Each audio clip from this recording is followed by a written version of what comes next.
다 죄 아래 있다고 우리가 이미 선언하였느니라.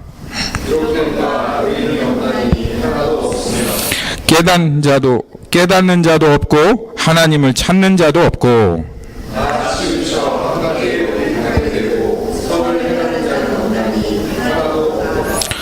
그들의 목구멍은 열린 무덤이요 그들의 혀로는 속임을 일삼으며 그 입술에는 독사의 독이 있고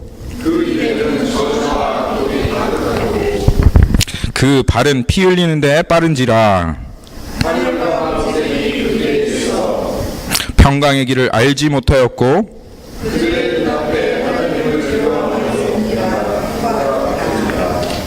우리가 알거니와 무릇 율법이 말하는 바는 율법 아래 있는 자들에게 말하는 것이니 이는 모든 입을 막고 온 세상으로 하나님의 심판 아래 있게 하려 함이라.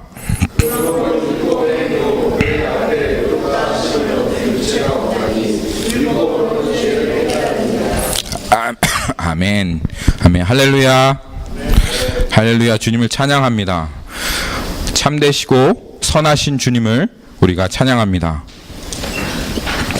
지난주에 우리 유스 예배를 통해서 한 가지 하나님 말씀 나누시게 하신 게 있는데요. 전도서 말씀이었는데요. 기억하라 하시는 말씀이었습니다. 무엇을 기억하라? 하나님이 우리의 창조주 되심을 기억하라. 그렇게 하나님 말씀하셨습니다. 우리는 하나님이 우리의 창조주 되심을 기억해야 할 것입니다. 그리고 하나님이 창조주 되셨다는 그 의미는 하나님께서 무엇보다 누구보다 우리를 잘 아신다 하는 것이 하나님께서 우리의 창조주 되셨다는 그런 뜻입니다. 세상은 우리를 잘 아는 것 같지만 그리고 세상이 우리를 이해해 주는 것 같지만 사실 세상에 속한 모든 것들, 세상에 속한 사람들은 우리들을 잘 알지 못하고 이해하지 못합니다.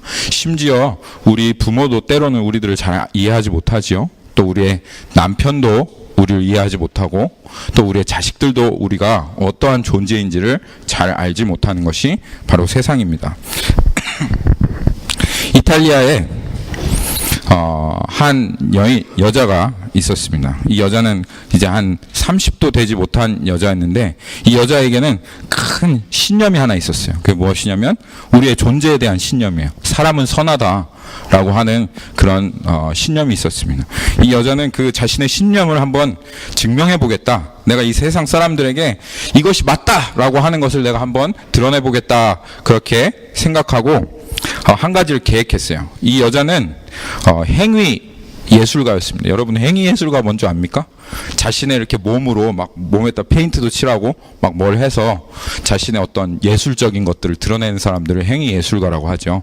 이 여자는 행위 예술가였어요. 그래서 어떻게 자신의 신념을 드러내기로 했냐면 이탈리아 사람이니까 유럽에서부터 중동까지 오직 히치하이킹으로만 자기가 여행을 하겠다. 무전 여행. 그러니까 히치하이킹으로만 여행을 하겠다. 그리고 여행을 할 때 웨딩 드레스를 입고 그렇게 여행을 하겠다. 그래서 그런 이제 계획을 가지고 그 여행을 이제 실행하기로 했습니다. 그래서 이제 다 준비를 하고 떠나는 그날 그 여자가 이런 얘기를 남겼다고 하죠. 사람들은 자기를 믿어주는 사람들에게 보상한다.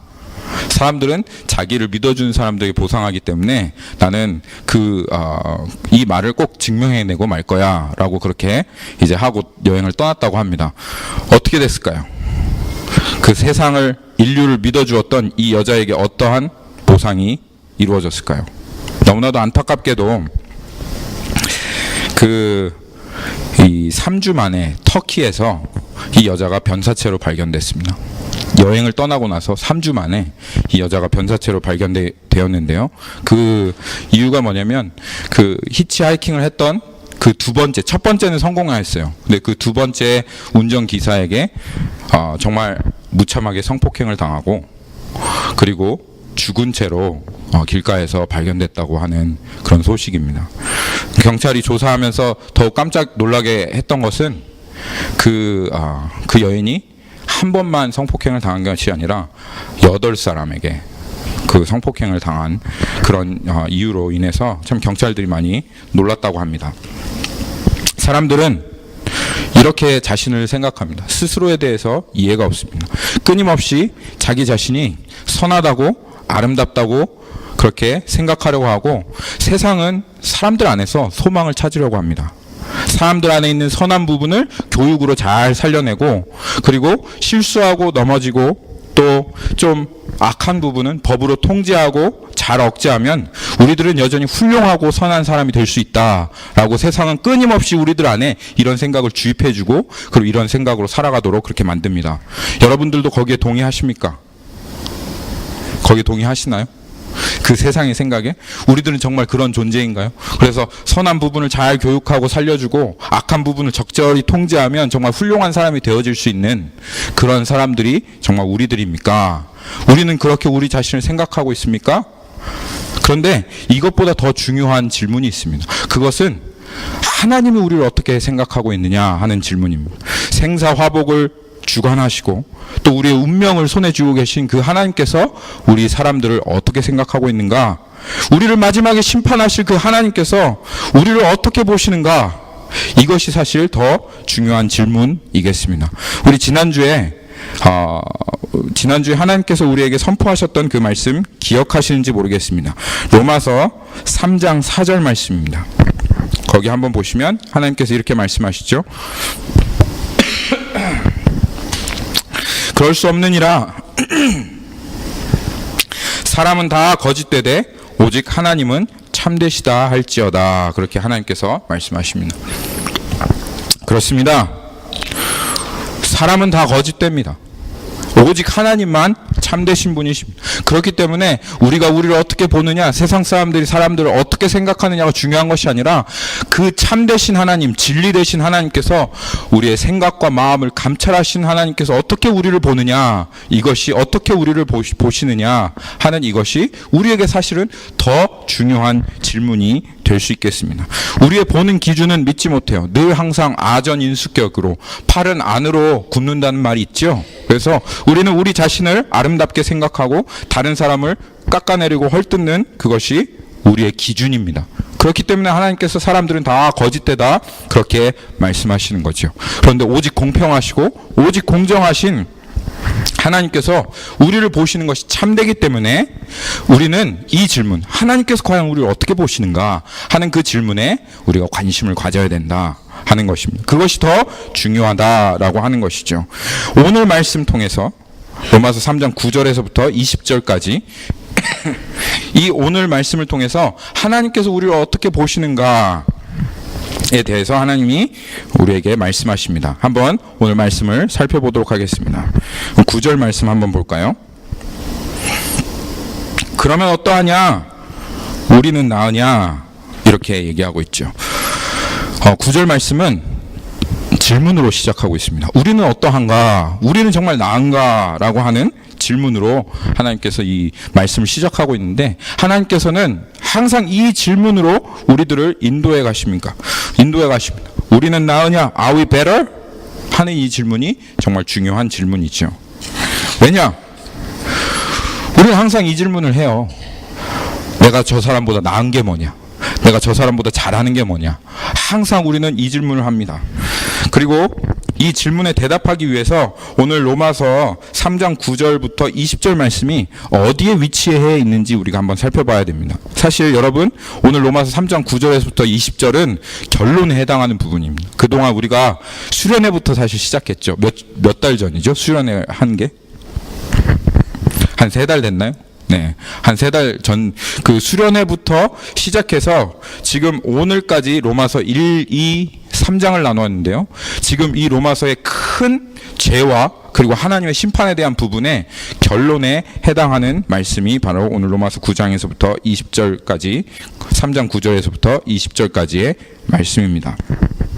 지난 몇 주간 하나님께서 반복하시면서 말씀하셨던 것이 무엇이죠? 우리가 어떻게 존재적으로 죄인이며 또 모든 사람이 율법이나 또는 양심으로 심판받으리라 라고 하는 것을 하나님께서 계속 말씀하셨습니다. 그런데 하나님께서 그 몇 주간 그것에 대해서 계속 말씀하시면서 또 하나 강조하시면서 우리들에게 깨닫기를 원하시며 믿기를 원하시며 계속 말씀하신 것이 있습니다. 그것이 무엇이죠? 그 죄와 또 존재적인 죄됨, 그리고 하나님의 심판과 같이 이렇게 곁들여 가면서 하나님께서 이것들에 대해서 제거하시고 없애시려고 계속 말씀하신 게 무엇이냐면 바로 우리의 핑계와 변명입니다. 하나님 앞에 완전하게 심판을 받지 않으려고 하는 그 핑계, 그리고 그 변명, 이것들을 하나님께서 계속 제거하시려고 우리들에게, 어떤 사람은 쥐를 몰아가듯이 몰아갔다 그렇게 얘기하는데요, 그게 아니라 우리들을 하나님께서 그 하나님의 심판대 앞으로 그렇게 우리를 인도해 가신 것입니다.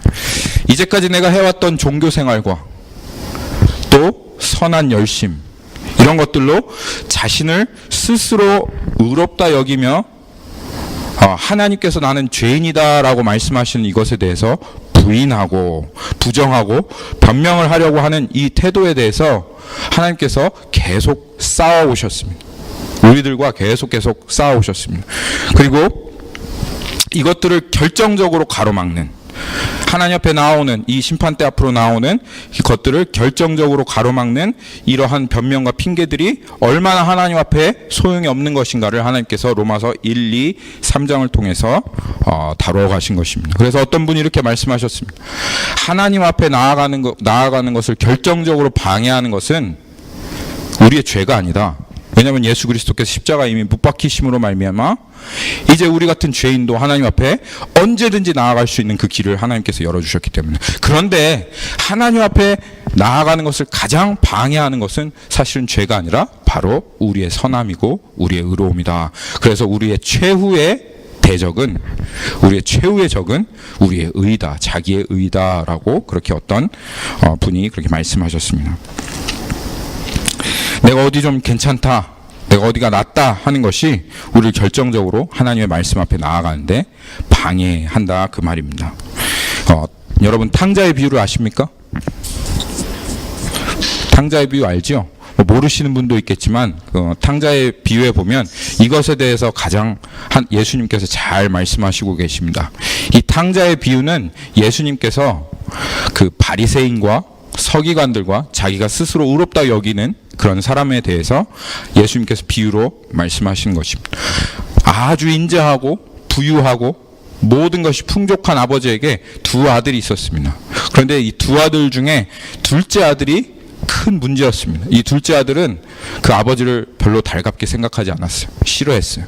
그래서 그 아버지를 떠나하고 싶었어요. 그래서 아버지께 늘 항상 졸랐어요. 아버지, 저에게 아버지 나중에 죽으면 받을 그 유산을 주십시오. 제가 그 유산을 가지고 집을 떠나고 싶습니다. 그렇게 계속 졸라대던 그 아들을 만류하던 그 아버지가, 이렇게 해서는 더 이상 부자 관계가 안 되겠구나, 이렇게 해서는 더 이상 살 수가 없겠구나 해서 그 아들에게 자신이 나중에 주어야 할 그 몫을 주고 그 아들을 떠나보냈습니다. 그리고 그 아들이 어떻게 됐겠습니까?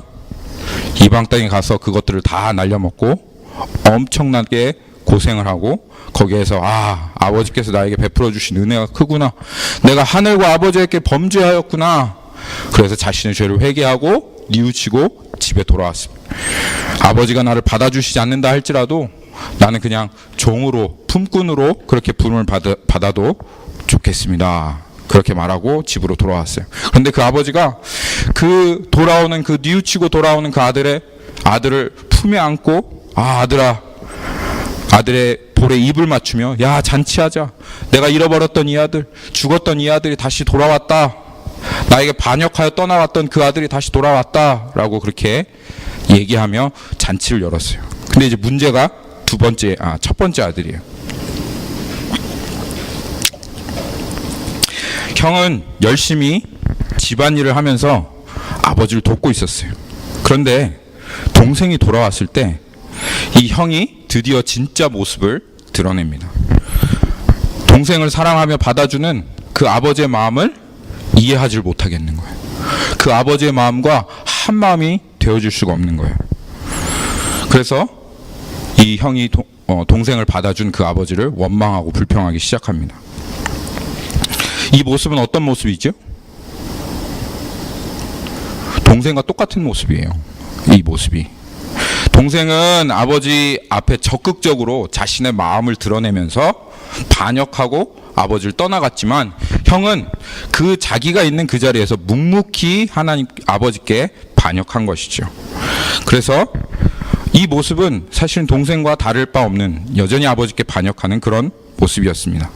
그럼에도 불구하고 형은 자기 자신이 내가 낫다, 떠나갔던 동생보다 낫다, 그 아버지의 마음을 그렇게 아프게 했던 동생보다 내가 낫다 하면서 아버지께 원망과 불평을 하는 이 모습이 바로 바리새인과 같다, 유대인들과 같다. 하나님께서 그것을 예수님을 통해서 지적하신 것입니다. 우리는 이 질문에 대해서 항상 관심이 있습니다. 내가 나은가? 내가 다른 사람보다 선한가에 관심이 있고, 내가 나은 이유, 선한 이유들을 항상 가지고 있습니다. 그런데 그것이 우리가 하나님께 나아가는 것에 대해 나아가는 그 길, 하나님께서 인도하시는 그 길로 나아가는데 결정적인 방해가 된다는 것이에요. 그것이 우리들을 가로막고 있다는 것입니다. 그래서 하나님께서는 이것에 대해서 강력하게 말씀하십니다. 오늘 로마서 3장 9절 말씀을 보면 이렇게 얘기하고 있어요. 그러면 어떠하냐? 우리는 나으냐? 이것이 하나님의 질문이지요. 이 하나님의 질문에 하나님께서 어떻게 다시 대답하고 계십니까? 결코 아니라, 결코 우리가 낫지 않다. 결코 우리가 하나도 저 사람들보다 나은 것이 없다. 우리가 어떤 종류의 사람이건, 우리가 이방인이건 유대인이건 한국 사람이건, 심지어 예수님을 알고 믿는다고 말하는 교회 안에 있는 사람이건, 우리는 어떠한 것도 나은 것이 없다. 우리는 내가 더 나아, 내가 저 사람보다 더 잘했어 라고 말할 수 있는 그런 존재가 아니다 라고 하나님께서 강하게 부정하고 계신 것입니다. 이것의 결정적인 이유를 하나님께서 말씀하셨는데, 그러면 어떠하냐? 우리는 나으냐? 결코 아니라 유대인이나 헬란이나 다 죄 아래에 있다고 우리가 이미 선언하였느니라. 죄 아래에 있다. 죄 아래에 있다. 참 새로운 표현이죠. 우리가 죄인이다, 우리가 죄를 지었다, 이러한 표현들은 우리가 많이 사용했는데 하나님께서 사용하시는 표현이 우리가 죄 아래에 있다라고 하는 거예요. 마치 이스라엘 백성들이 애굽에 종살이하고 있었을 때 모든 종들이 전부 다 어디에 있었죠? 바로의 권세 아래에 있었던 것처럼, 지금 하나님께서 죄 아래에 있다라고 하는 표현을 통해서 우리에게 말씀하시려고 하시는 것이 무엇이냐면, 이 세상에 있는 모든 사람들이 죄의 영향력 아래에 있다 그 말입니다. 죄의 권세 아래에 있다 그 말이에요. 죄가 이 세상에 왕처럼 군림하고 있다라고 하나님께서 이 죄 아래에 있다라고 하는 표현을 쓰시며, 우리들에게 이 문제가 어떠한 문제인지, 얼마나 심각한 문제인지, 왜 우리가 결코 다른 사람보다 낫다고 말할 수 없는지에 대해서 이야기하시는 것입니다. 어떤 사람은 이 죄 아래에 있어도 어떤 사람은 좀 고상한 죄인이 있을 수가 있어요. 그렇죠? 조금 희멀건 죄인이 있을 수 있어요. 또 어떤 사람은 정말 다른 사람들에게 손가락질 받는 그런 죄인이 있을 수가 있어요. 그런데 결국은 하나님께서 말씀하시는 것이, 모든 사람은 결국은 죄 아래에 있고, 결국 죄 아래에 있는 사람들에게는 뭐 다 똑같다 그 말입니다. 더 나은 것이 없다 그 말입니다. 결국은 이 죄 아래에 있는 모든 사람들은 그 명령을 듣고 죄가 시키는 대로 하고, 또 죄와 같은 공동 운명체로 살아갈 수밖에 없다라고 하나님께서 말씀하시는 것입니다. 이것을 우리가 좀 살펴볼 수 있는 것이 그 애굽의 종노릇하던 그 이스라엘 백성의 모습들을 통해서 살펴볼 수 있어요. 우리들은 사실 애굽의 종노릇하였던 그 모든 사람들을 다 똑같이 보잖아요. 그냥 그들은 다 종이죠. 그렇죠? 다 불쌍한 운명 가운데 있는 사람이고, 바로가 시키면 시키는 대로 해야 될 사람들이 애굽에 있던 그 종로로 됐던 사람들이죠. 그렇죠? 그런데 그 안에도 세상이 있지 않았겠어요? 그 종살이 하는데 어떤 사람들은 애굽 사람들이 좀 빌붙어가지고 더 종 중에서도 그래도 좀 편한 일을 하는 그런 종으로, 그래서 더 맛있는 것도 얻어먹고 더 편하고, 다른 사람들이 보기에는 슬레이브 메스터로 이렇게 하는 그런 사람들도 있었을 것이고, 어떤 사람들은 또 최 밑에서 가장 밑바닥에서 그렇게 종노릇하는 그런 사람도 있었을 거 아니에요. 그렇죠? 근데 우리들이 보기에는 뭐예요? 다 불쌍한 사람입니다. 다 똑같은 사람입니다. 다 똑같은 종이죠. 그리고 그들에게 바로가 명령하면 그들은 순종해야 되는 거예요. 시키는 대로 그냥 해야만 하는 사람들이 바로 이집트의 종이었습니다. 그 중에 다른 사람보다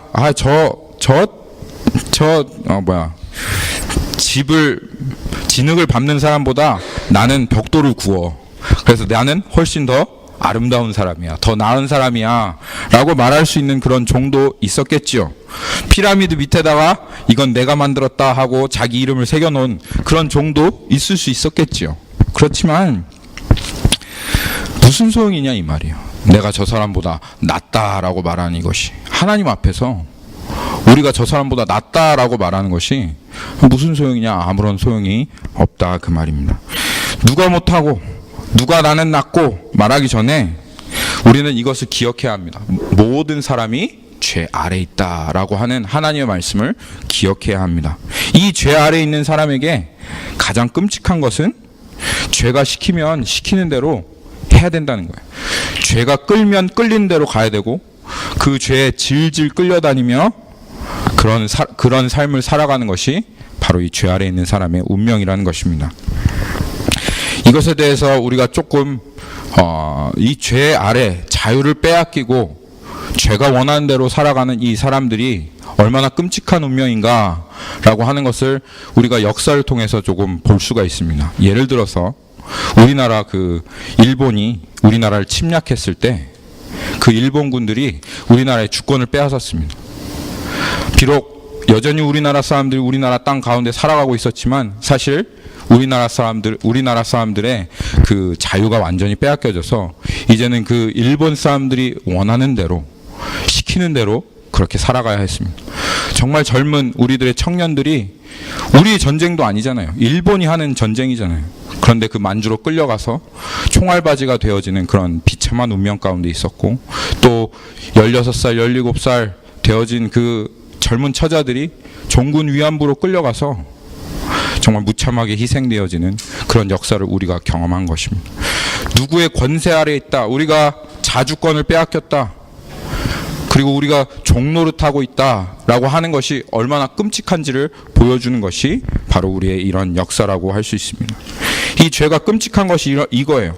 이 죄와 우리가 하나가 되었다는 것입니다. 그래서 죄가 명령하면 명령하는 대로, 그리고 죄가 끌어가면 끌려가는 대로 살 수밖에 없다라는 것이, 이것이 죄와 하나가 된 운명체의 정말 가장 끔찍한 것입니다. 죄 아래 있다라고 하는 말이, 죄 아래 있다라고 하는 그 말이 죄와 하나 되었다라고 하는 말과 같습니다. 이것을 기억하셔야 됩니다. 죄 아래 있다라고 하는 말이 죄와 하나 되었다고 하는 그 말과 같다라고 하는 것을 여러분들이 기억하셔야 합니다. 성경에서 여러분, 하나라고 하는 단어가 굉장히 중요합니다. 하나라고 하는 단어는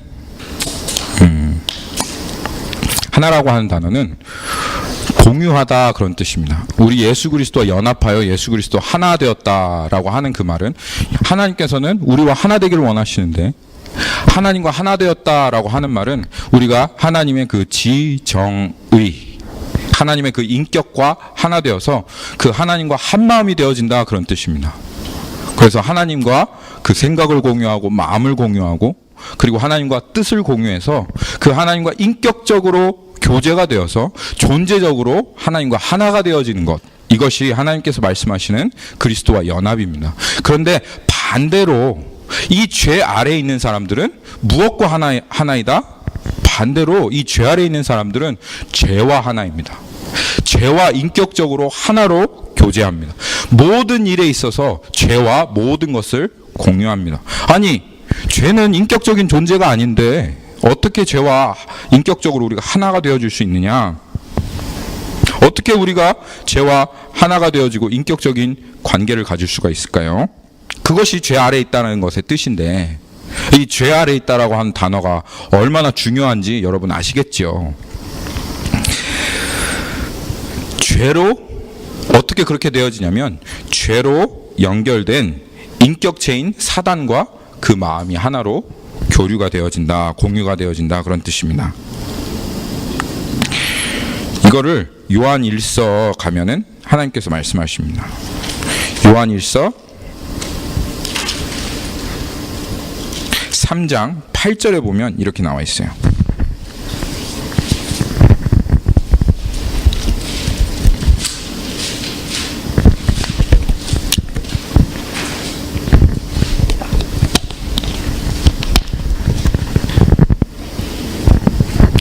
요한일서 3장 8절에 보면 하나님께서 이렇게 말씀하시고 계십니다. 죄를 짓는 자는 마귀에 속하나니 마귀는 처음부터 범죄함이라 하나님의 아들이 나타나신 것은 마귀의 일을 멸하러 하심이라. 그렇게 말씀하셨죠? 그렇죠? 죄를 짓는 자는 마귀에게 속하나니, 이게 무슨 말이냐 하면 이 죄와 마귀와 이 죄를 범죄하는 사람이 하나다 이 말입니다. 우리가 예수 그리스도를 믿으면 얻게 되어지는 것이 무엇이냐 하면 그 예수 그리스도를 믿을 때 얻게 되어지는 것이 의입니다. 의는 하나님과 우리 사이를 이어주는 관계적인 그러한 통로가 되어집니다.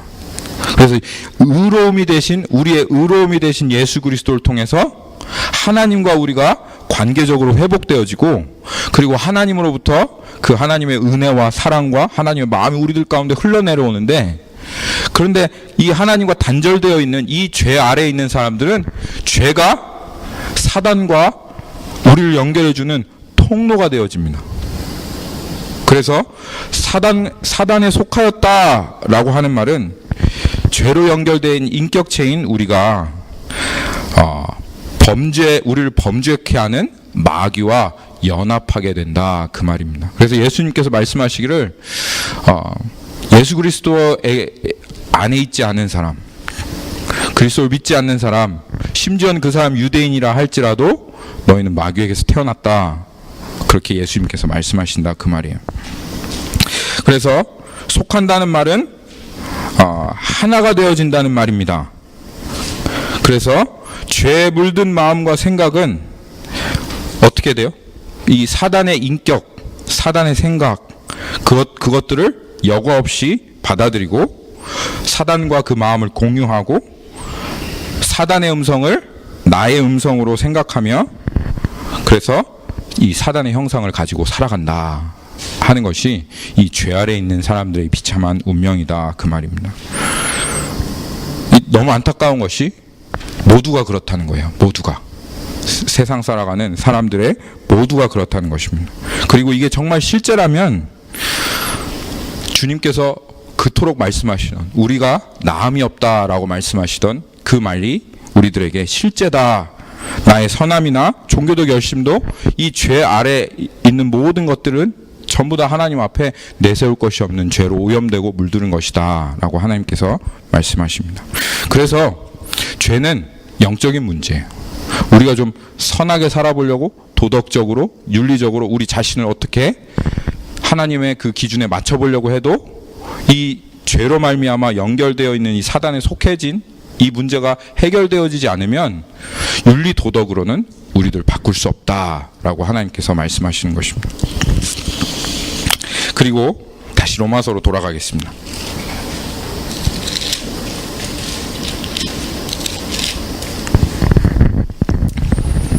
로마서 10절에서부터 18절까지는 그러면 죄 아래에 있는 사람들이 어떠한 모습으로 살아가게 되는가, 이것에 대해서 하나님께서 말씀하십니다.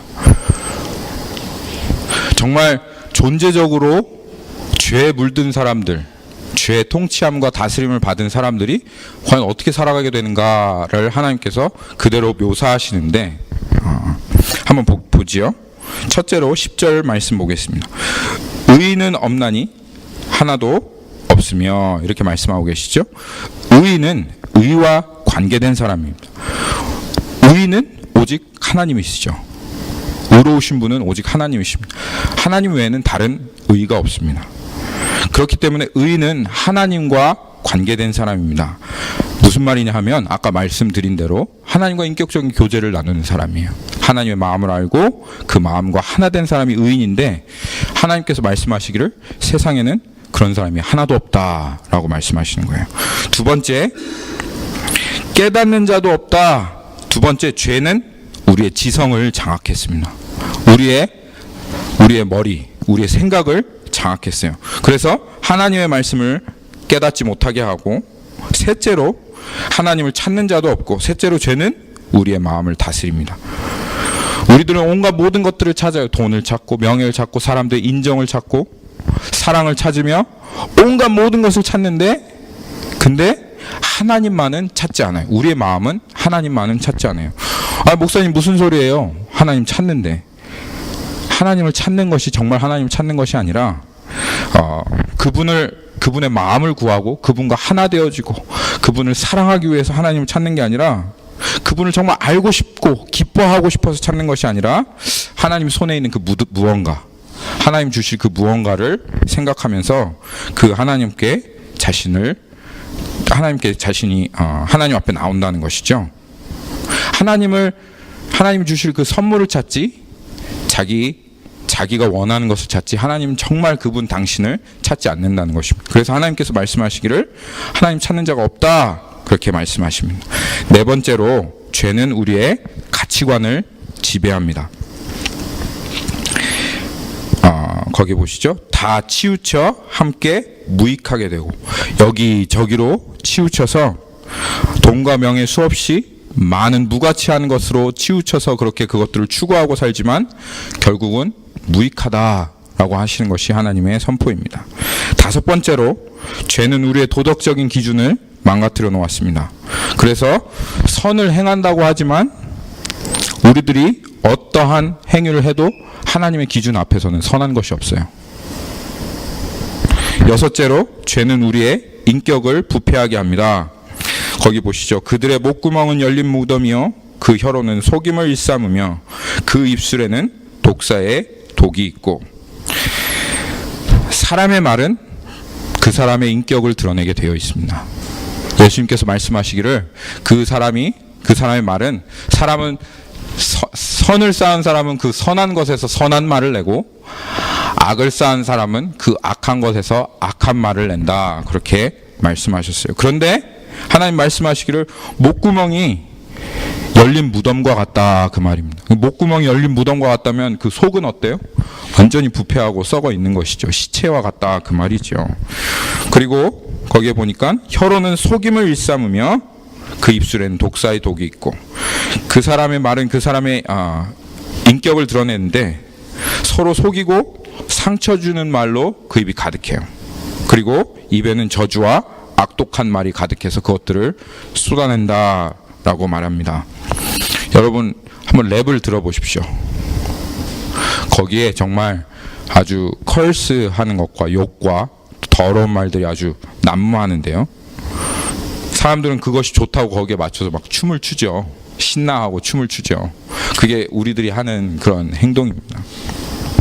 마지막으로, 죄는 우리의 행동을 통제합니다. 거기에 보니까 그 발은 15절입니다. 그 발은 피 흘리는데 빠른지라 파멸과 고생이 그 길에 있어 평강의 길을 알지 못하였고 그들의 눈앞에 하나님을 두려워함이 없으니라 함과 같으니라. 이 발이다라고 하는 것은 우리의 행동을 얘기하는 거예요. 우리의 삶의 대부분이 피 흘리게 한다, 이 말은 관계를 끊어놓는다, 그 말입니다. 부부 사이의 관계를 끊어놓고, 친구 사이의 관계를 끊어놓고, 부모와의 자식 간의 관계를 끊어놓고 피 흘리는 말들을 하며, 그래서 서로 아프고 상처 주는 것으로 가득하게 만든다, 이 말입니다. 왜 이럴까요? 잘 살기를 추구하고 더 편안하고 안락한 삶을 추구하고 달려가지만 결국은 파멸하고 고생이 가득한 길로 우리 스스로 인도해 가면서, 여기 보니까 평강한 길을 알지 못하였고, 평강한 길을 추구하고 달려가는데 평강의 길을 우리들은 알지 못합니다. 마지막으로, 하나님을 두려움이 없는 방종과 불의의 자리로 우리들의 결정과 우리들의 선택이 우리들을 인도해 가는 것입니다. 하나님을 두려워하지 않는 사람은 사실 망한 사람이에요. 왜냐하면 하나님만 우리에게 참된 길을 가르쳐 주실 수 있는데, 그리고 하나님의 말씀에 순종하는 것이 우리들의 생명인데, 하나님을 두려워하지 않으니 그 사람은 망한 것입니다. 그리고 하나님을 두려워하지 않는 그 사람에게 남겨진 것은 하나님께서 말씀하시기를 무서운 심판만이 기다리고 있다. 그렇게 얘기하십니다. 여러분, 여기 그 기록된 바 해서 구약을 인용했잖아요. 그렇죠? 11절에서부터 10절에서부터 18절이 구약을 인용한 구절인데, 구약에 이렇게 한편으로 되어 있는 말씀이 없어요. 사도 바울이 8편, 시편에 기록되어 있는 시편의 8편을 다 뽑아낸 겁니다. 그러니까 사도 바울이 얼마나 구약에 정통한 사람인지 알 수 있겠죠. 그런데 그 구약에서 우리 사람이 지금 어떻게 죄된 상태인가를 하나님께서 이미 다 말씀해 놓으신 것을 딱 뽑아가지고 이렇게 기록해 놓은 것인데, 읽어보면 한편 같죠. 그렇죠? 읽어보면 정말 한편 같습니다. 왜 사도 바울이 이렇게 다 뽑아놨을까요? 무엇을 얘기하려고 하는 것입니까? 죄 아래 있는 사람들이 어떻게 이 죄에 통제당하고 있는지, 죄의 영향력 아래 있는지를 사도 바울이 이 시편에 하나님께서 기록해 놓으신 것을 그대로 뽑아서 얘기해 놓고 있는 것입니다. 우리의 지성과 우리의 가치관과 우리의 마음과 생각과 기준과 우리의 도덕과 우리의 말과 인격과 우리의 행동 전부가 이 죄 아래에 있다라고 하는 것을 이미 시편을 통해서 하나님께서 말씀해 놓으셨고, 그리고 이 새로운 것이 아니다.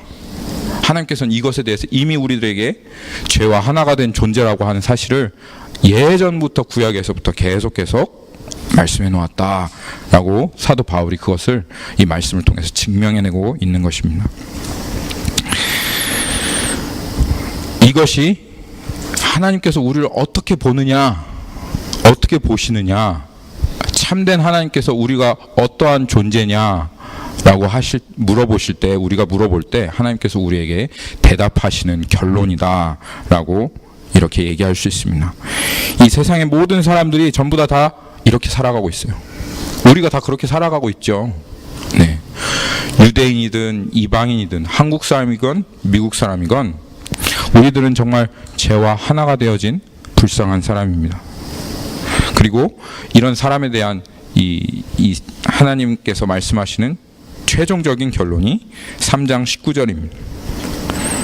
우리가 알거니와 무릇 율법이 말하는 바는 율법 아래에 있는 자들에게 말하는 것이니 이는 모든 입을 막고 온 세상으로 하나님의 심판 아래에 있게 하려 함이라.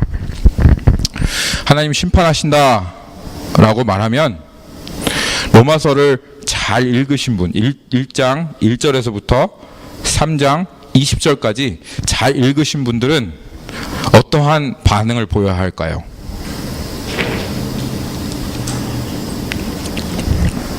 거기에 보니까 네, 소망 없다. 그런데 더 이제 여기 말씀에서 찾아보십시오. 말씀에서 어떠한 반응을 보여야 할까요? 네? 3장 19절에서 심판 아래 있는데 하나님 심판하신다 하시면 이 사람이 어떤 반응을 보여야 할까요? 네? 입을 막고. 네, 제가 찾던 답이 그겁니다. 그렇죠? 입을 막는 겁니다. 네. 아무 말도 할 말이 없다 이 말. 하나님께서 나를 심판하신다 하면, 하나님께서 승주 형제를 심판하신다 하면, 그럼 승주 형제가 로마서 1장 1절에서부터 3장 20절까지 딱 잘 읽었다. 진짜 하나님께서 말씀하신 그대로 읽었다. 그러면 입을 딱 막는 것이 제대로 이 로마서 1장 1절에서부터 3장 20절 읽은 거다 이 말이에요. 근데 여전히 할 말이 많다. 여전히 할 말이 많고, 이것 때문에 그렇고 저것 때문에 그런데요, 이렇게 할 말이 많다. 변명도 많고 여전히 핑계도 많다. 그러면 어떻게 해야 될까요? 그러면 이제 다시 제가 로마서 1장 1절부터 3장 20절까지 다시 돌아가야 되는 거죠. 네, 다시 돌아가야 되는 겁니다. 다시 할까요? 할 말 없으시죠? 네, 우리는 할 말 없어요. 정말로 하나님 앞에 변명하고 핑계할 것이 없습니다. 하나님께서 우리를 심판하신다고 하시면 그냥 그 심판대 앞에 입을 막고 그냥 그렇게 있는 것이 우리들이 취해야 할 태도입니다. 우리는 정말 불쌍한 사람입니다. 우리는 조금도 핑계거리가 없는 사람입니다. 그저 주님께 우리가 할 수 있는 것은 딱 한마디입니다. 주님, 우리에게 은혜 주십시오. 하나님, 저희들을 구원해 주십시오. 우리들을 불쌍히 여겨 주십시오. 그렇습니다, 주님. 우리들 이제까지 죄 아래 살아왔습니다. 내가 좀 잘났다고 생각했고, 내가 다른 사람보다 더 선하다고 생각해 왔지만, 그리고 늘 항상 비교해서 나는 괜찮아, 하나님 앞에도 괜찮을 거야 라고 생각했지만, 결국은 이 죄 아래, 권세 아래 있었던 사람입니다. 우리들은 우리의 입을 막습니다. 하나님 심판하신다고 하시면 그러면 하나님 정당합니다 라고 말할 수밖에 없는 사람입니다. 그저 그 하나님 앞에 우리는 은혜를 구할 뿐입니다. 우리 하나님 앞에 그 은혜를 구하며 나가십시다. 우리 같이 기도하십시다.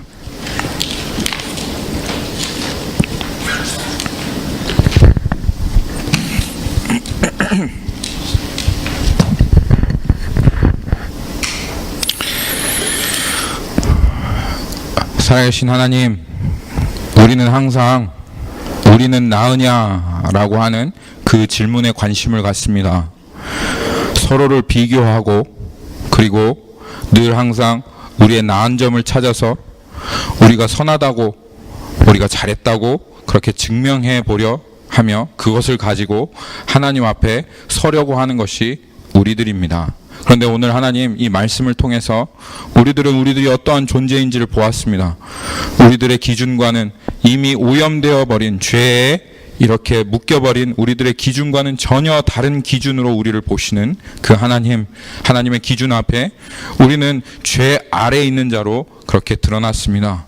하나님, 우리의 지성과 우리의 감정과 우리의 생각과 우리의 가치관과 도덕 그리고 우리의 모든 마음과 우리의 전부는 하나님 이 죄의 통제 아래 있고 죄에 물들었습니다.